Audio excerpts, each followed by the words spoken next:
4 days. With us, it's not 4 days, what, 4 months? Well, we haven't exactly been on the air for 4 years, but it seems like it, you know. Yeah, I think it's more like, it feels like 4 years. And it's a shame.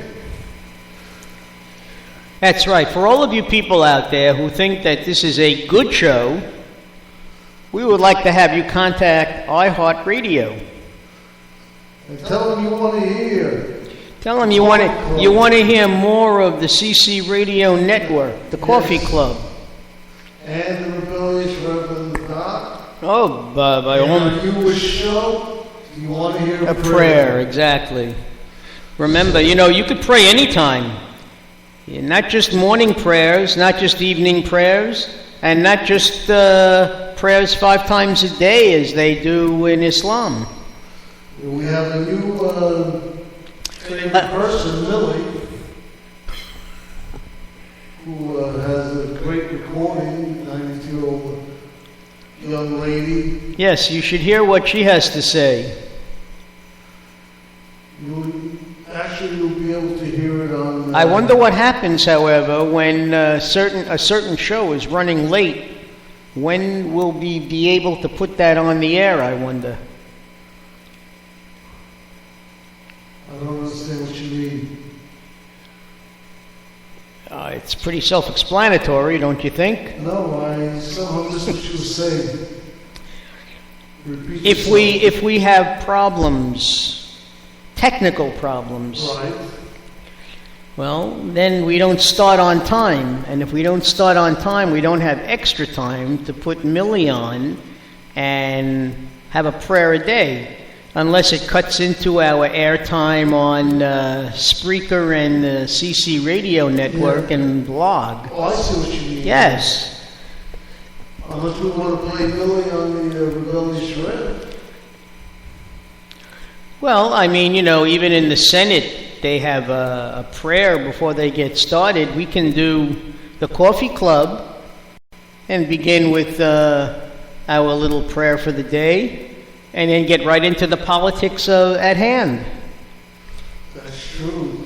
That's what my original idea was, to start the show today with the... Oh, it was, huh? The national anthem, actually, where everybody stands up. Oh, like they did with The Longest Day. You remember seeing that movie in theaters? They started with the Star-Spangled Banner, and everybody got up. I remember I was a freshman in Brooklyn Tech, and I went with my friend Wally Tangel. And after school on a Friday, we went to downtown Brooklyn, because that's where Brooklyn Tech was, to one of the old great movie houses, and the place was pretty packed. And we went to the movies, and we saw The Longest Day, and everybody got up. Well, you have to during the singing of the Star-Spangled Banner. Well, what happens if you don't? Well, Jehovah's Witnesses, certain groups, there was a whole thing about, if a kid is a Jehovah's Witness, he has to sit quietly, but he doesn't necessarily, because they don't believe in pledging to anything, The God Squad, as we like to call them in my house. What? The God Squad. God's work? Well, they think they're doing God's work. Well, listen, I tell you, I very much would like... I enjoy listening to them and arguing with them, but unfortunately, they're too pushy for my benefit. I did have, however, back at the beginning of the summer, 2 young Mormon boys, late teens, I would say 17 years old, knock on the door, identify themselves, because, Mormons, like Jehovah's Witnesses, have to do missionary work. And it's part of, every Mormon or every Jehovah's Witness to try to convert the non-believer, shall we say.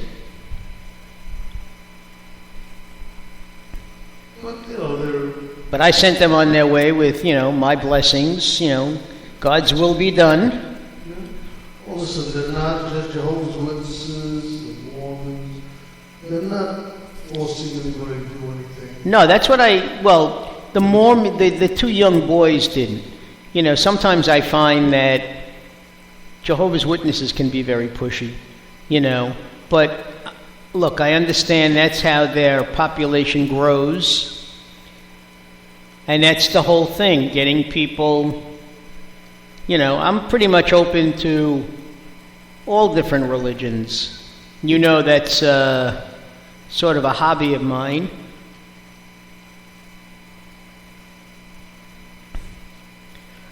You understand? Well, I'm finished. Oh. I can't do all the talking here, Felix. No, why not? Well, in all honesty, we have maybe 10 minutes left of the show, folks, if that much. Unless Felix decides to put the national anthem on now, and... Well, that'll be fine, but it doesn't seem to be right. It doesn't seem to want to be there. I don't think I could I tried to add it on. And actually, it looks like you could add it on. Well, you know what? Then I would like to leave our listeners, or our listener, who knows how many we have, with the podcast, exactly. But I would like to leave our listeners with, again, reciting the title, even though it's rather comical, and it was done this way to be comical, taking part of a Disney song, hi ho, it's off to war we go. And I want all of you, either listening now or if you listen in the podcast, Felix will give you our Skype address. Our email address. That too. I get confused. The computers are not for me, ladies and gentlemen.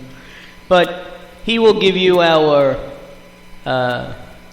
email address, okay? And I want you to think about how far you think the United States should take this as far as boots on the ground, as far as drone strikes, as far as regular Air Force strikes flown by Air Force pilots, both men and women, and who you think would be supporting us on the ground. It's, as I said before, I don't want to see, if America commits to boots on the ground, I don't want to see American soldiers out there all by themselves. Absolutely not. And that's the problem, Everybody says, yeah, go at it. But they don't want to go at it. And there's something else to think about also. Remember Phil Oak's song about the old leading us to the war, and the young, obviously, are the ones who are fighting and they die. But the president has so much as said that this is going to carry over to the next administration. Oh, absolutely. Who do you think? We don't know who the Republican nominee will be. We don't even know who the Democratic nominee will be. But if it's Hillary Clinton, or if it's, don't even... Joe Biden. Well, no, that would be in the Democrats, but who on the Republican side? Paul Ryan? I don't think he's ready. I don't know. Maybe Jeb. Who? Jeb Bush. Jeb would certainly be their best bet. I don't know. He hasn't said no yet. I know. But the point is... we want 3 Bushes. The next administration, how far are they willing to carry it? Look how long the war in Afghanistan and Iraq lasted. Okay? Are you ready for another 10-year or 15-year commitment by American young men and women? Well, that would mean that little boys and little girls who are 10 years old now could wind up fighting in the Middle East, in Syria or Iraq or Afghanistan, and fighting ISIS in another 10 years, because they'll be 20. That's true. It's a frightening thought. But, You know, Felix, you have a grandson who's 5. In 15 years, he'll be 20. yeah, who knows? You see, I'm a firm believer that the Army should be a nationality volunteer army. I think it should be a draft.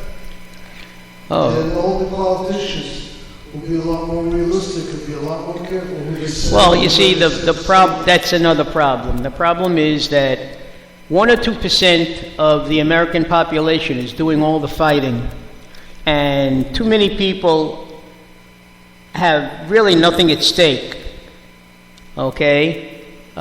Since it is a volunteer army, you know, there is no... However, Felix, let's be honest. You and I were children of the draft. I mean, look what happened back then. You can't even join the National Guard anymore because National Guard troops are federalized and they're sent overseas. Yeah, sure. We couldn't avoid the draft, could we? So you couldn't avoid the draft now. But it was different wars, a different time. We were fighting an extremely unpopular war. Why, you think this is a popular A war? lot more popular than Vietnam was. You don't hear the protests about what we're doing there. Wait until you have a draft. You don't have a draft right now. Wait until you reinstitute the draft and you'll see all the protesting that there will be. Maybe there will be representation then. Right now there isn't representation. There's no representation of the soldiers who are going out there. The only thing I have to say about it is that we've already had 10 years of no real direction. Okay? We left Iraq with no victory. We're going to leave Afghanistan with no victory. Now we're talking about going back into Iraq. Okay? To fight yet another enemy. And, you know, that to me, that's no solution. You know, if you listen to some of the veterans who've come home, I mean, they say, if you're thinking about going back in, you're crazy. You really are crazy. But as far as defeating ISIS or ISIL, you know, they behead people on a whim. They don't care because they know basically that the United States, Great Britain, Germany, Australia, Canada, these people are not going to commit that quickly because they don't care if they die. Okay? And listen, this is all psychological warfare. They're not stupid. They're using social media to recruit people. That's right. Twitter. They're using it to scare their enemies. And they're doing a good job at it. I mean, they've got people who are good at taking videos. And like I said, you know, war makes strange bedfellows. The enemy of my enemy is my friend. So all of a sudden, as much as you say, we're not backing Assad, okay, the bottom line is if he sends troops to fight against ISIL, he's going to be an ally. There's no getting around it. Al-Qaeda has even said that they are an extreme faction and they should be destroyed. Does that make Al-Qaeda our ally? Well, in this, yes, they are. So I'm going to leave you with that thought now, ladies and gentlemen. Well, from what I heard, Al-Qaeda is pretty much now went back and to say now that they support ISIL.